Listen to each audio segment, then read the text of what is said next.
What does it take to create a vibrant, thriving life? First, the sad news is that Thoreau was right. Most people are leading quiet lives of desperation, lacking in meaning, fulfillment, and vitality. But we choose more. We choose to create extraordinary lives. And the Art of Vibrant Living show entertains you with inspiration, empowerment, and education to create your life into a masterpiece. It's time. Let's vibe up. Aloha, y'all. Welcome to the show. I am Daniel Aaron, and this is the Art of Vibrant Living show. Here's the question I have for you. Are you living up to your potential? Now, it's kind of a trick question because nobody is, right? There's always more. There's more potential. So the second question is not a trick question. And that one is, what are you doing to move closer to it? Are you on track for it? And the reason I ask is because your quality of life depends on that growth. And that's really what this show is all about. So I'm so grateful y'all are here. We have an amazing guest today, a phenomenal show. It's going to be super cool. And by the way, if you don't have something that you're consciously working toward to move toward your potential, if you don't get a plan, a system, support, then please get it. And last request today, don't just take in the great information. Also, take at least one of the gold gems you get and say, I'm going to apply that in my life. I'm going to try it in my life. That's where the rubber meets the road. And today's guest, Martha Jeffers, I'm so excited to have her for y'all here. She's an amazing woman who had an entire career in the corporate world, HR training, learned a lot about people. And then after 30 years of that said, hey, I'm going for a whole nother world of coaching with a master's degree in spiritual psychology, tremendous life experience. She is the bridge for people to go from where they're at to living their dreams. We're super lucky to have her. I'm grateful. So awesome that you are here. Martha, welcome to the show. Thank you so much, Daniel. So great to be here. So exciting to be here with all of you. I just need 1 second, if you don't mind, Daniel. Of course, whatever you need to All do. right, 1 second. I'll be right there. Yes. Okay. Well, in the meantime, let's go back to the question I asked y'all a moment ago. Are you living up to your potential? Right. And again, this is my philosophy. I don't love the word enlightenment. The reason? Because it implies there is some finished state. And the truth of it is we are always growing. There always is more. Yet, as Jim Rohn said, happiness is equal to progress. And the real progress that matters most is individual to you. What matters to you? What means something to you? All right, we'll say more on that later. Martha, welcome back. Everything all right? Everything's good now. Okay, cool. Perfect. So, Martha, now I have a little bit of an advantage over our audience because I know a little bit about you. And I just gave the audience a very brief bio about your experience from the corporate world to coaching, spiritual psychology. Would you flesh it out a little bit more, though, and let our audience know who are you and how did you get to this point and doing the work that you're doing? Ooh. So through the many years working, as you said, in HR, having the privilege of having many conversations with employees in different corporations, from manufacturing, airplane parts to manufacturing products, beauty products, all the way into the healthcare industry. I became so aware of the need for someone to listen to you. The need for someone to hear whatever issues were coming up for the individual and how to support them get through it. And sometimes they got through it not so, how can we put it? Not how they were expecting it to be. But my hope always was that at the end of the day, They knew they were treated fairly, equitably, and that perhaps there was a gem that was planted for them to grow deeper in their own experience of life. And so then that brought me here where I am now today, starting my coaching practice, or actually into my third, fourth year in coaching. Hmm. Awesome. Well, I'm with you, and learning about people in that kind of context must have been fascinating.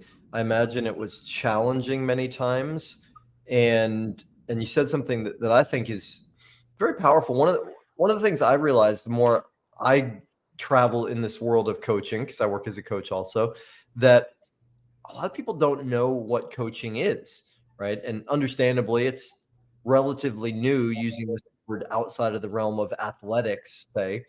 Right. Part of what you said, though, I think is one of the biggest key values that a lot of people don't know about coaching is that most people in their lives do not have someone listening to them or listening to them attentively or lovingly or powerfully. So I get the impression already from you, Martha, that you have very high valuing of people, big heart, caring for people. What what attracted you into coaching, and how would you define it? Um, so going back to corporate, I ended my career in development, in training and development, and creating opportunities for individuals who wanted to move into management. And through that role, I had the, again, I use the word privilege because it's such a privilege to work with people, to really sit with them and listen to what their hearts really wanted to do. Most of us, and certainly in corporate, we find ourselves very linear thinking, very logical. We have measurements that we have to attain. We have goals that have to be met, a very linear thinking. And what I became very aware of is that's wonderful and we need that. But when we're operating strictly from logic and not dropping into our heart, we're not living, I think, the most vibrant life as possible. And so when that became really aware for me, it became rich because I know for a fact that I affected many employees who came back to me and shared with me how much they changed their lives. Not so much it was me, but they're listening to some of the words that were being used. And so that just fills my heart when I can sit across the table from another and say, so really, what is in your heart? What is it that you want to create? So coaching for me is really that, is tapping into our innermost soul, our innermost desires, and then taking action from a very logical perspective and making things happen. So I say I help people go from where they are right now to where they dream to be. And I would Hmm. say that's what coaching is about. Beautiful. I love it. Okay. And I have the sense, and I think I heard a strain of this in what you said, that a lot of people have trouble realizing, admitting, or owning what they really want. Does that make sense? Has that been part of your experience? Well, yes, absolutely. And what I would also say is that they're they may not really know what they want. Hmm. And the adventure and the curiosity is they think they know what they want because perhaps society has told them that's what they want, or they have influences from other sectors of their life that say that's what you should be doing, but it not be maybe in their hearts. And so we peel back the onion to help discover what really lies underneath all of that so that they can pursue their own dreams in their own way and make the happiness and joy that they're wanting in their lives. May I give an example? Please. So I have a dear friend who from a very young age was being told that he was a great orator and a great thinker, and he would make a magnificent attorney. And so he decided that through mentoring and through support of the family, he entered a very well known school and then went on and got his master's and then went on and got his JD. He came out of a very prominent law school, and also a sports fanatic that he was. He loved sports. And guess what? He got on staff with the Dodgers.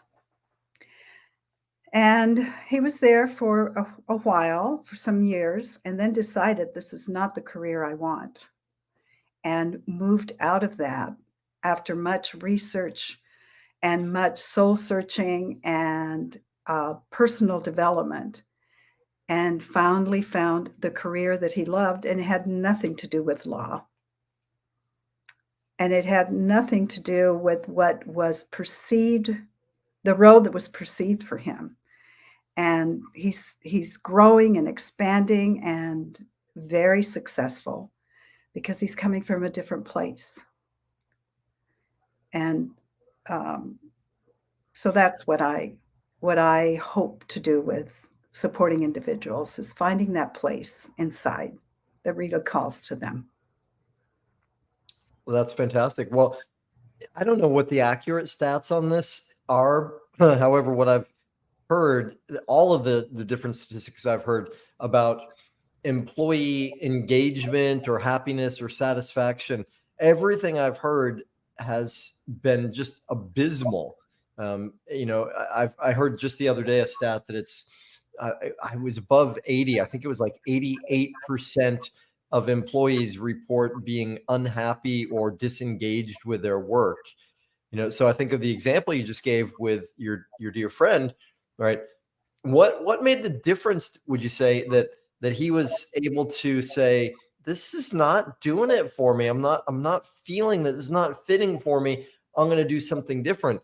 Because it seems like most people, maybe 88%, I don't know, are in something that really doesn't fit them. It doesn't serve them. It doesn't light them up, yet they stay, right? So what makes the difference? That's a great question. What makes a difference? You know, I think it's courage. Hmm.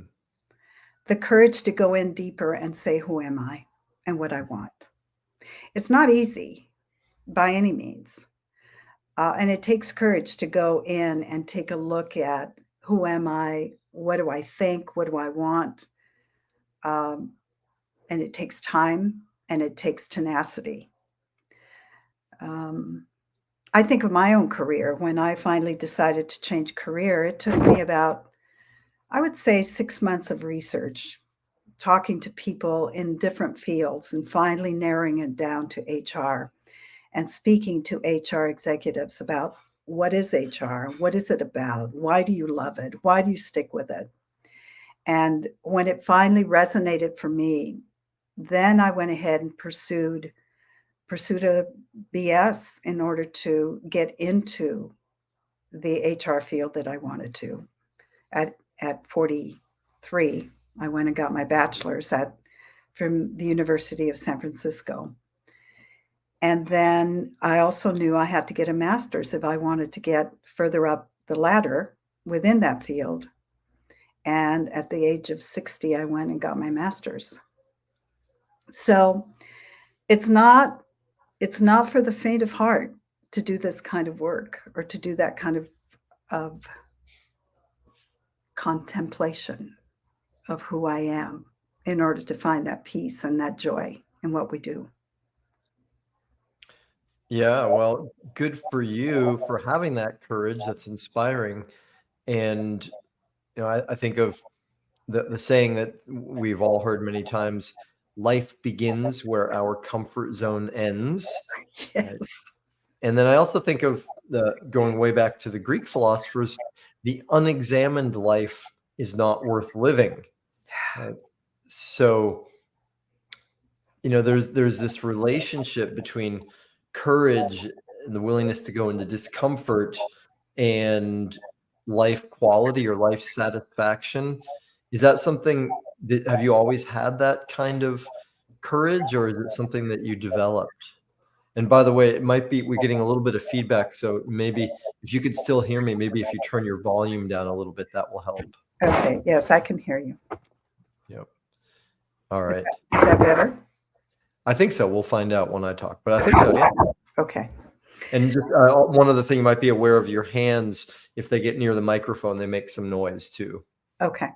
Yeah. So let me think of the question again. Well, it's just asking about your experience with courage and that willingness to look within and to move into discomfort. Did you have that from the time you were a wee little girl, or is that something that you developed? What's your experience been with it? Well, I will say it this way. One of my core values is adventure.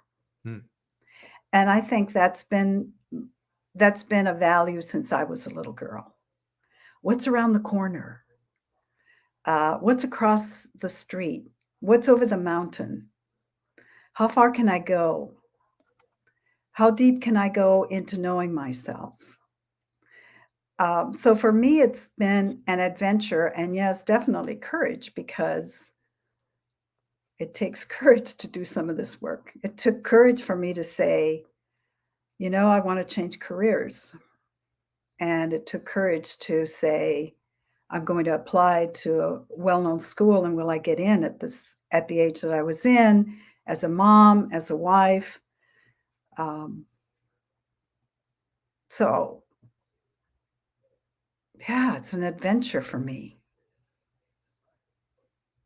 Physically, mentally, emotionally.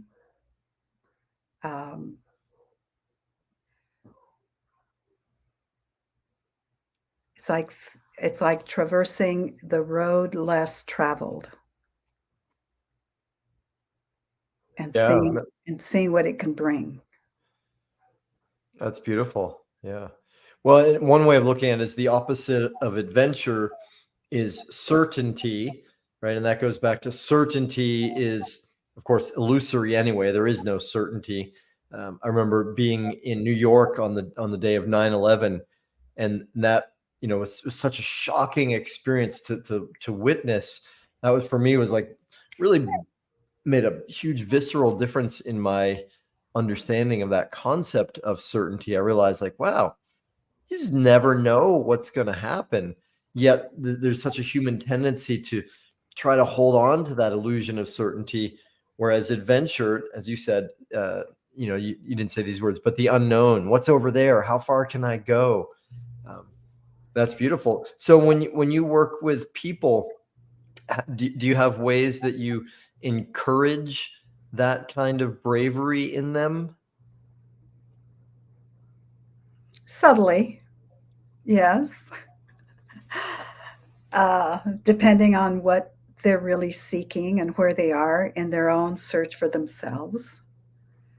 But in the end, I think that's really what it is their own search for know thyself. And that can be a deep adventure of, do I really want to go in and find the unknown? Do I want to know who I am? Most people are afraid of that unknown, whatever it is out there that really resides within them, in their souls, in their heart, in their being. Yeah. So my job, if you will, if you want to say it's a job, my purpose really is to support them right where they are in seeking awarenesses or clarity, or whatever it may be. And through their courageous willingness and with a sense of adventure, then they can find that nugget of gold that's hidden somewhere inside. Beautiful. Well, go ahead. You were going to say more. Yeah, I was going to say one last thing about that is um, for me, it's supporting the other be who they are. Because what I have discovered in my life is that the more I am being who I am, then I can do whatever it is that I want to do so that I can have that which I have longed to have. And most of us live from a place of doing and then being and then having. And really, it's the other way around. And so it's in that discovery is who am I being and whatever it is that I am so that I can do that which will bring me joy and have whatever it is that I want. That's great. I love that you brought that up. And it is such a common backwards misunderstanding that so many of us have or have had about having, doing, being, and the order of events and the order of creation. So I've found that when when we really delve into and study the concept of being, well, we could start to understand it. Though for a lot of people, it's a foreign concept. Like, what are you talking about? So in that sort of reversing of the standard societal order, do you have a any examples like for yourself of how you went from doing to being and how that shifted things for you? You know, Daniel, I would say that I've had certainly through the work that I did through spiritual psychology, it brought my awareness to that place of who am I, what do I want to do, how would I want to be. But it became really acute for me in the last year and a half through the reading of a really great book. It's called um, The Ultimate Coach. And through that book, in reading about me, I have discovered more and more that who I want to be is through conscious awareness of how I want to be in life. So rather than being thinking that I'm going to do something um, naturally, let's see, how can I explain it? Um, I'm consciously deciding how I want to be with myself as I go through my life. So, an example, I can decide at any given time how I want to be with a situation. I can be angry and upset, or I can be consciously aware that I am feeling angry, upset, and how do I want to move through that situation. And then I can be, or I am being, the person that is aware of my anger or upsetness. And then I can make a choice. So I'm not at reaction, I'm at action. Hmm. I hope that makes sense. It does. Well, and here I'll give you an example that I think fits this for my own life, and then I'm curious, one, to see if it resonates for you, and then two, thinking about, well, how might you help people to make that distinction and increase that awareness? But as you were speaking, I had this flashback to, gosh, it must have been 10 years ago. I was living in Bali in Indonesia, and so I was an expat, lived there a long time. I was moving out of one house that I'd rented for maybe 2 years, and I was moving into another house. And you know how it goes with moving out of a house, right? You move all this stuff out, and then you do the cleaning, and then you find, oh, the kids broke this, and this is not, and you get that fixed and that fixed, and try and get everything right, and hope that it's good, and the landlord's going to be happy with it. And I went through all of that. Meanwhile, you're like trying to set up the new house and move all this stuff. Like, it's the reason they say it's a stressful time, right? So I'm doing all of that, and I think that I've done great with it all, and really above board, high integrity. So I go to the old house after we're all done, right? The handyman had come in, the cleaners had come in, everything, and I go there to meet the landlord, and I get there and he's not happy. And he feels like I owe him more money. And I don't remember what the details were about it. Um, and I just remember being like upset, like, come on, I did so much here. And he was just very matter of fact. And he was a Balinese guy. He was very matter of fact. And he's like, no, that's not right. And I was up, and I was like, I don't want to deal with it. So I'm like, fine. So I'm reaching my pocket and I pull out, I think it was the equivalent of like $500, which was the amount he thought I owed him. I was like, okay, fine, take it. And he looked at me. This is one of my favorite moments. He looked at me. He's like, no. I was like, what do you mean no? He's like, no, I don't want to take it if you're giving it to me with that energy. Wow. And and I don't know, like grace of God in that moment, I was like, oh, he's so right. And I remember in that moment saying to him, okay, hold on, give me a moment. And I closed my eyes. We're standing there on the sidewalk in front of the house. I closed my eyes, money's in my hand, and I'm like, and I made this switch in my energy, and I was like, you know what? I'm grateful. I've lived in this house for 2 years. I we have a different perspective. I can give him this money. Why not? I'm happy to do it. And I shifted my energy and I handed it to him. That was the last time we ever spoke, last time I ever saw him. But what amazed me about it is of course, I'd learned theoretically about different states of being. And yet in that moment, to be able to actually switch it kind of instantly really stayed with me somehow. So does that fit, you think, what you're talking about? Yeah, you know what comes forward for me? Can I tell you another story? Please. So I made a decision through my work at the University of Santa Monica when I got my master's, to do the Camino of Compostela, which is known as the Camino. There's been a couple of movies on that.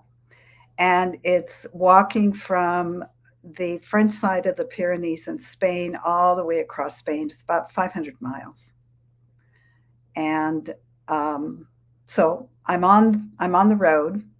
I'm in Pamplona, and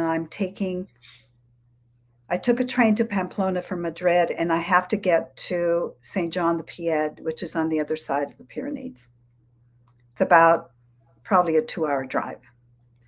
And I arrived at the train station at around 10 o'clock at night, and everybody disembarks, and I'm left alone on the platform. It's pouring rain. I don't know where to go.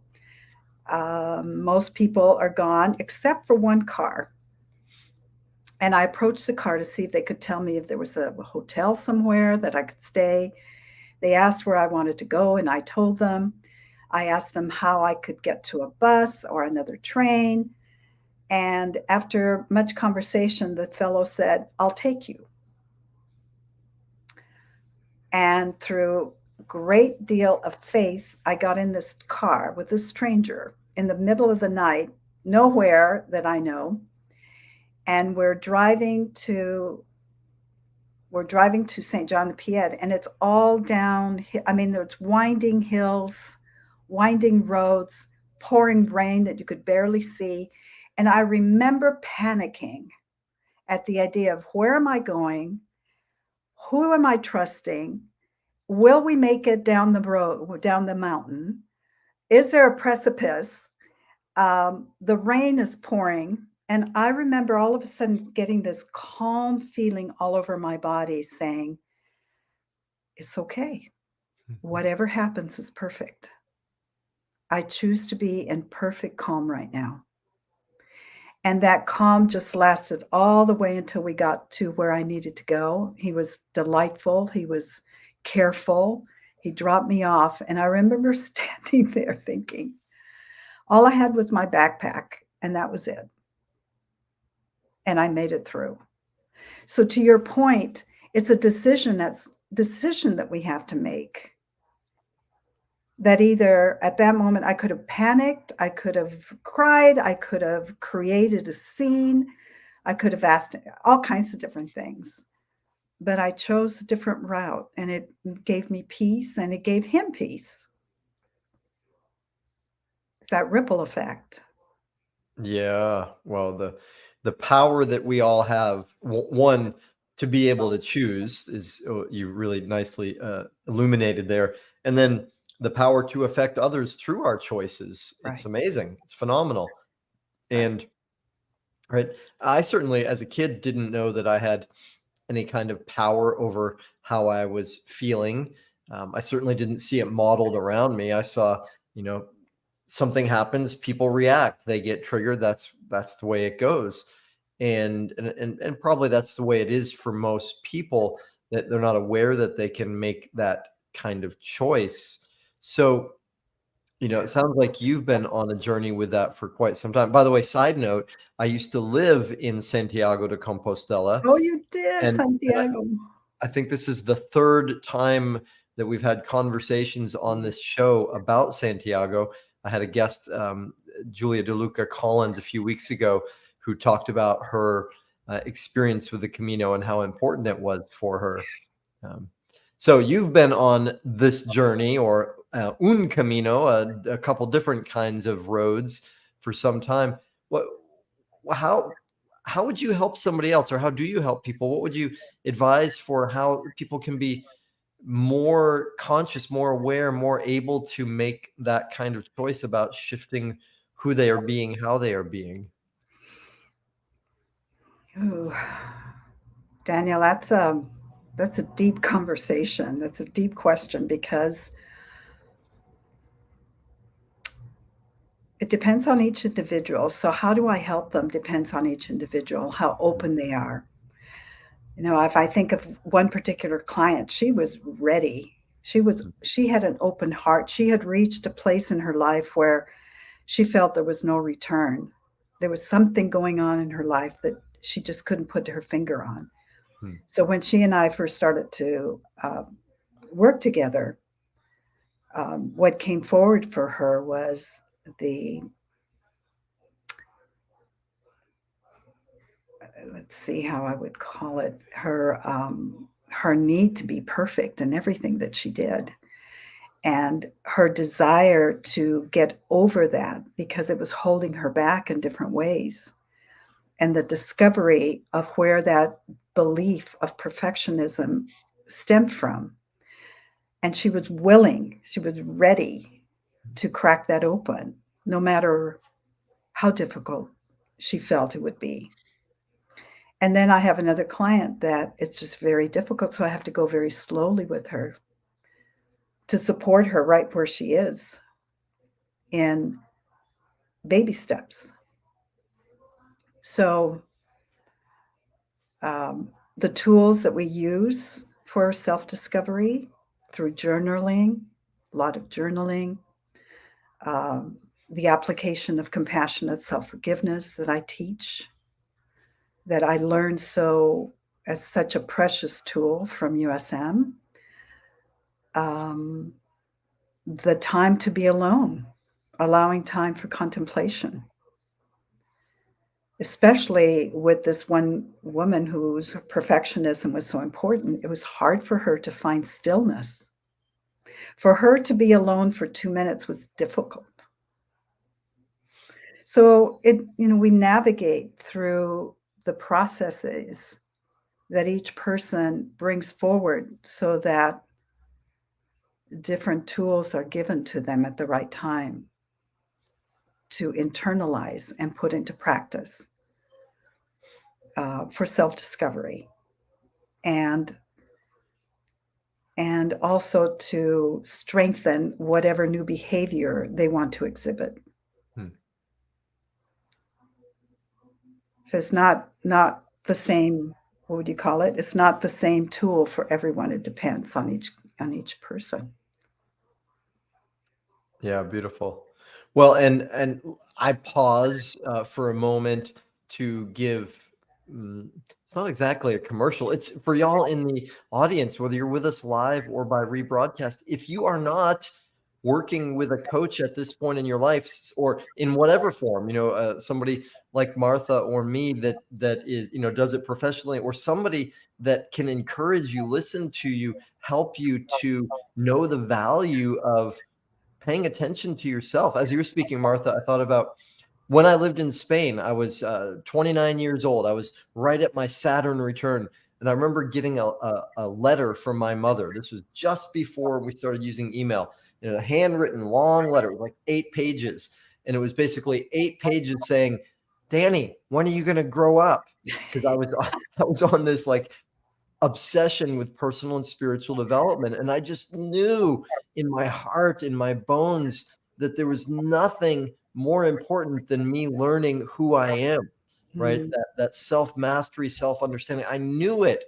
I don't know if I could have really articulated it that well at that moment, but there's so much pressure in our society, in our culture, and to do and achieve and be somebody, and there's still a lot of stigma about therapy or even coaching or slowing down or journaling or closing your eyes and meditating. So I'm giving my emphatic encouragement to everybody that there's nothing more important than knowing yourself. And there's that expression in that the Navy SEALs use, that slow is steady, steady is fast. So to take the time to learn about oneself, to make that part of one's life, it's just so vital. It is, Daniel. And here's the thing. I think I told you earlier, I said it earlier, perhaps I'll be 79 next month, or in April. Keep thinking it's March. It's never ending. Hmm. It's just never ending. I've learned so much over the last couple of months at a much deeper level of my understanding of who I am. Not necessarily through adversity, but through success. Hmm. That has just left me in awe of the belief systems that we integrate in ourselves when we're very young and how they play out in our lives. And when they play out, it's been a shock, if you will, and an opportunity to go, wow, that was a deep core belief that I've been holding on to. And through my coach, working through it to get to the other side, and the aha, oh, I get it now, gives me the opportunity again to go to choice, to choose to be differently. So it's a never ending learning experience. The road is just continuing until the day that I close my eyes. Hmm. So, gosh, that opens up so many possibilities. Let's go here, if you're willing, though. You've been learning recently, not necessarily through adversity, but through success. And so often we think about, well, it's the hard times that teach us. So what does that look like? Can you give us any more info on what's been the learning through success? What does that look like? Whew, that's a big one. So I would say since October, through my coaching practice, just escalated.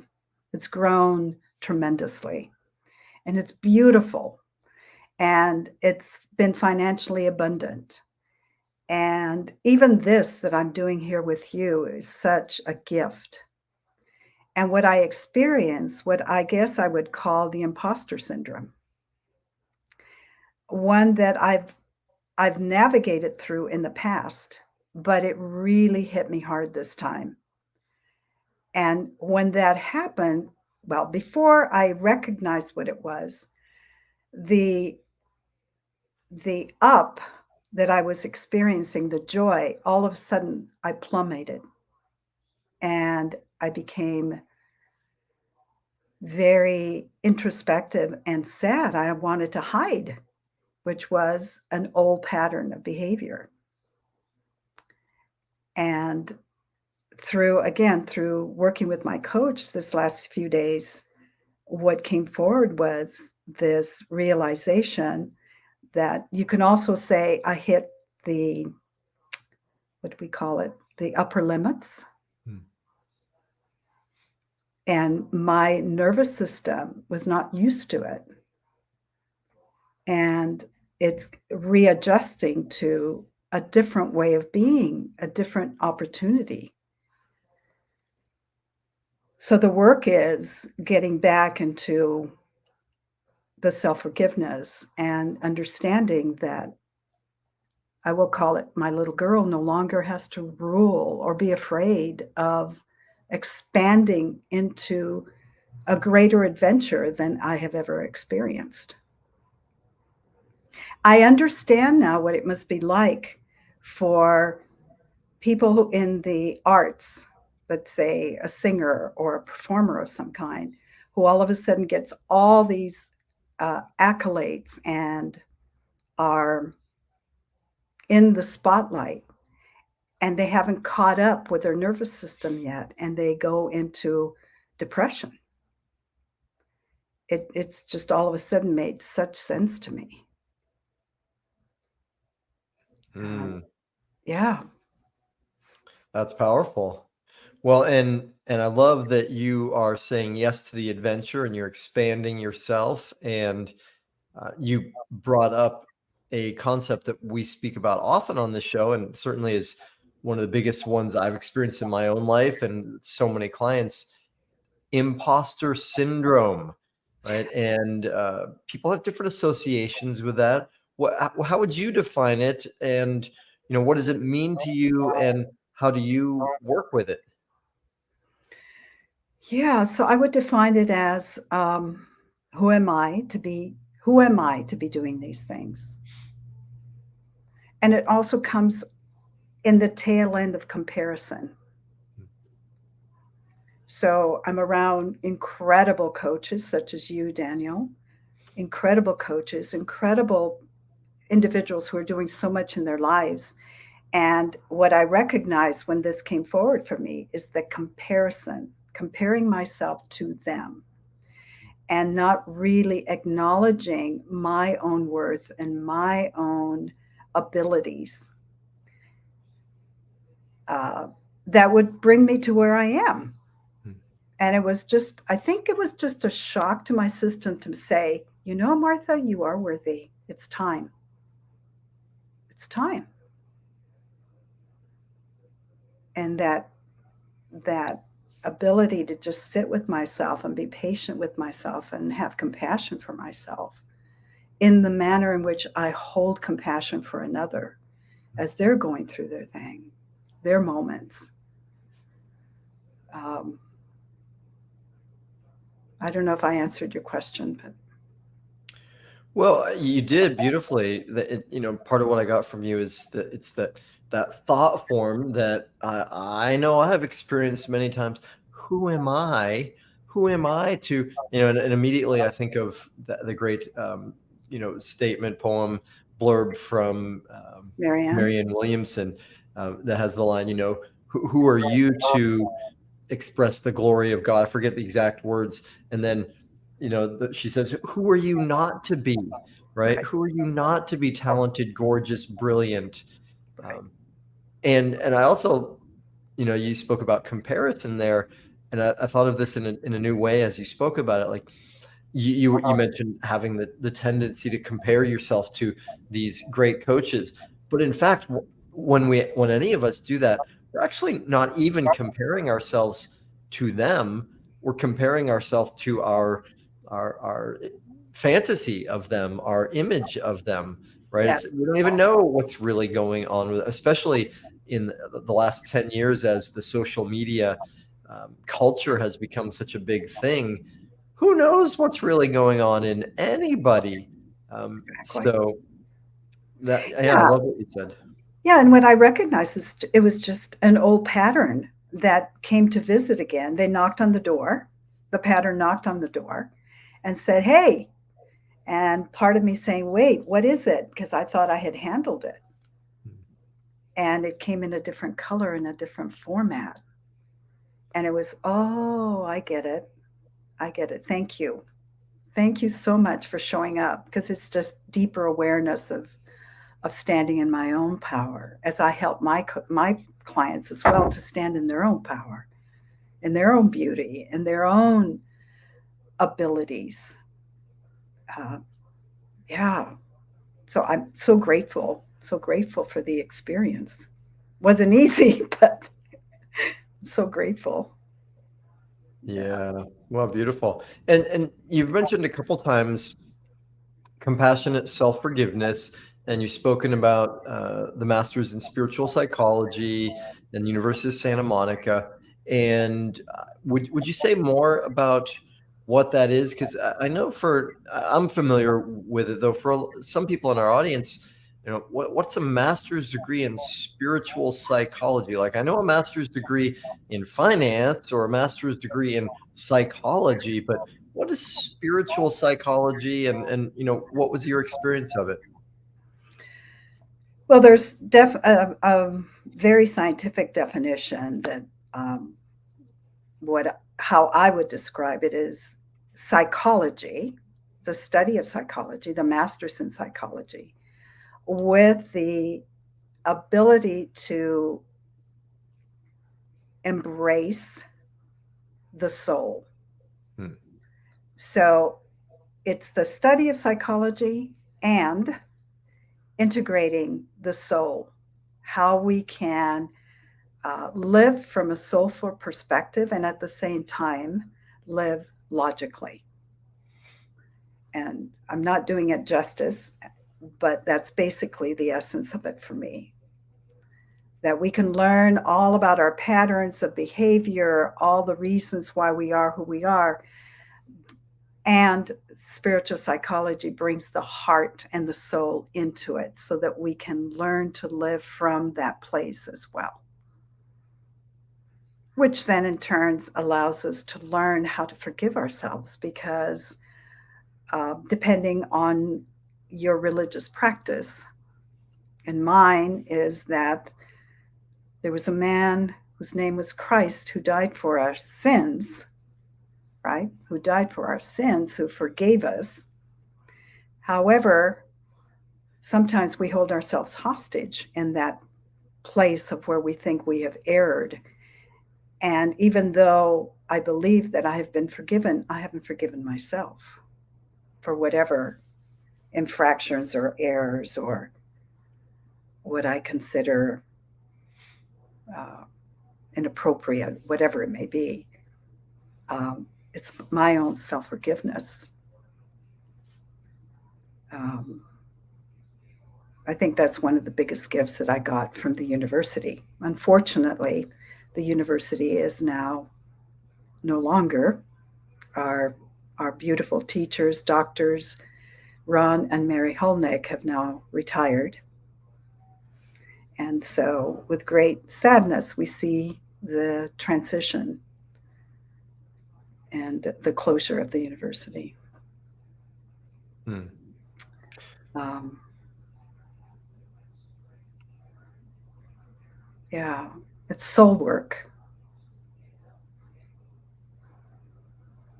Beautiful. Okay. So compassionate self-forgiveness, I'm understanding more about it and getting how it's been important for you. For what does that look like for people in practice? Or, how do people know that? How would they know if they need that? And if they do, what would that look like? And what difference would it make for them? Yeah. Well, we're judging all the time, aren't we? I mean, most of us will say, no, I don't judge, but really we are judging all the time. We're human. Hmm. It's just who we are. And so what I was taught is that judgments, when we hold judgments against somebody else, we're really holding judgments against ourselves. And how we can move through that is through compassionate self forgiveness. And in the perspective, I mean, soul hearted, yeah, compassionate self forgiveness, in that we can forgive the other and forgive ourselves as we judge them. So here's what it would look like. These are the words that we use, that I use, that we were taught. So let's say that I'm judging you, Daniel, for, let's say, your beard. Good choice. All right. So I would just be here saying, gee, I wish Daniel would shave his beard. I don't like his beard. What's going on with his beard? I would recognize the moment I recognize I'm judging you, then I would go into self-forgiveness and would go like this. I forgive myself for judging Daniel as having a beard. I forgive myself for judging Daniel as not the type of man that I would want to be with a beard. You see where I'm going? So you're forgiving yourself for the act of judging. Correct. I'm Yeah. forgiving myself for the judgments I'm placing on myself or another. Well, so let me interrupt you for a second then, because yes, if we're honest, we're doing this all the time. And I remember working with Byron Katie many years ago, and one of her great expressions, she's like, okay, well, now when you do this work, don't be spiritual, be honest instead, right? And because there's that little halo effect that sometimes happens in the spiritual world where people are like, oh, I never judge, I love everybody unconditionally. Well, cool, but what about honesty, human part? um so but yeah, so we're judging all the time, and as we evolve, hopefully the judgments become less and less pejorative, and more discernment rather than negative judging. But just to make it really clear, if somebody is judging somebody else, and it's not the first time somebody's judged me for my beard. I love your beard, by the way. You're very kind. What's wrong with that though? What's the negative impact? I mean, it's very commonly done. People are judging all the time. It's socially acceptable. It's socially condoned. What's the downside to it? Well, the word that comes up for me is that it keeps us from love. Mm. It keeps us not only for loving ourselves, but for loving another for who they are. I may not like someone, but I may love them for the human that they are, for the doing the best that they can for whatever tools or whatever behaviors they have learned. And I can still love them as a human, as the soul that has come in to their experience. Mm. And so when I am in judgment, it really keeps a barrier from me loving to the depth that I want to love. And Yeah. I wouldn't, that loving is, Daniel, if you were to put your hand on your heart and think of someone that you love deeply, and you come up with that person, you can feel it through your whole body, through your mind, through your spirit.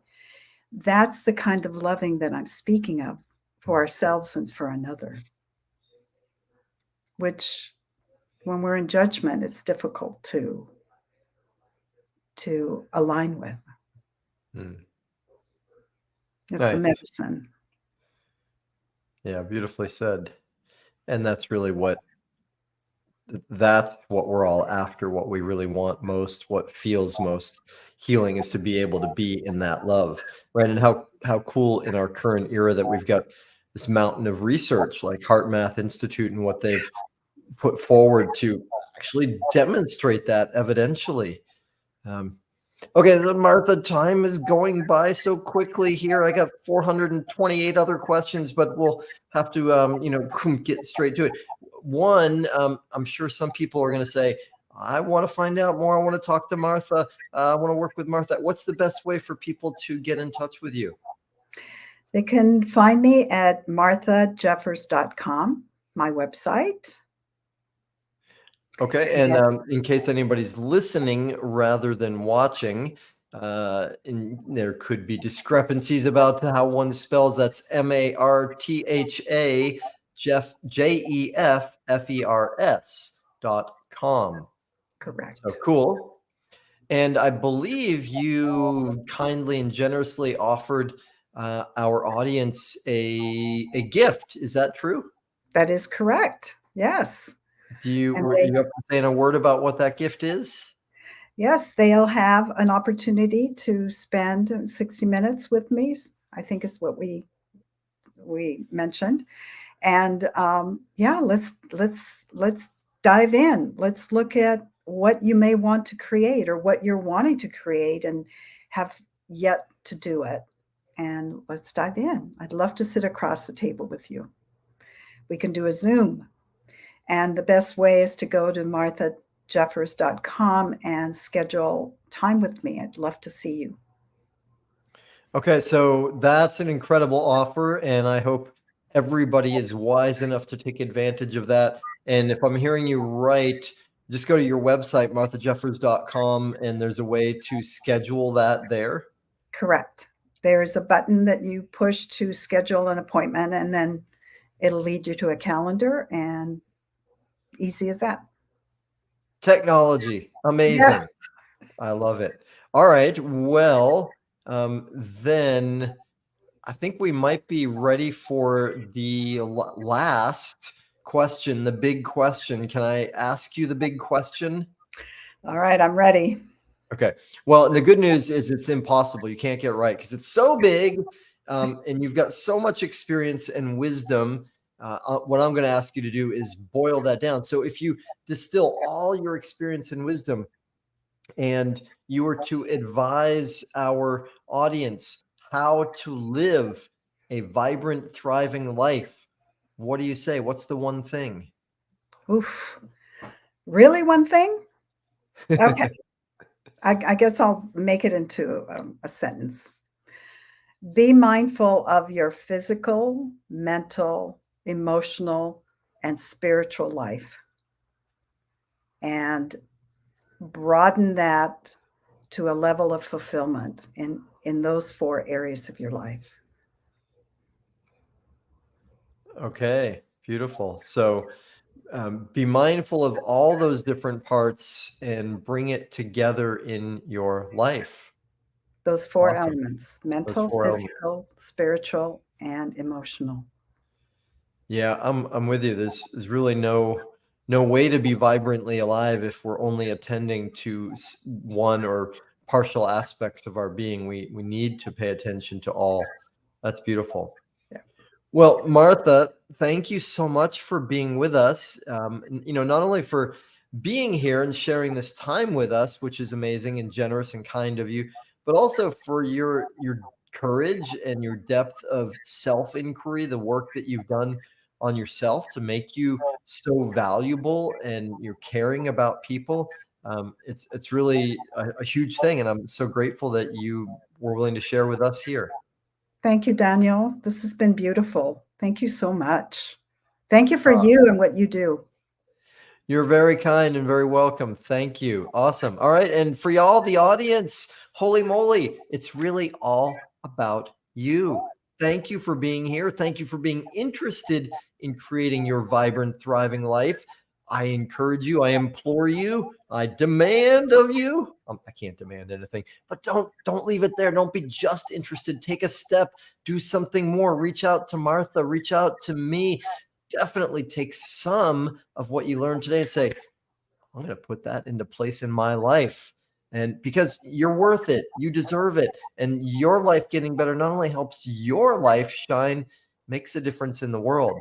So y'all, thank you so much for tuning in. Please come back soon. We've got another amazing show starting really soon. And in the meantime, and always, make your life a masterpiece. Aloha, y'all. Mahalo for tuning in to the Art of Vibrant Living show, y'all. I'm Daniel Aaron, and may you live with great vibrancy.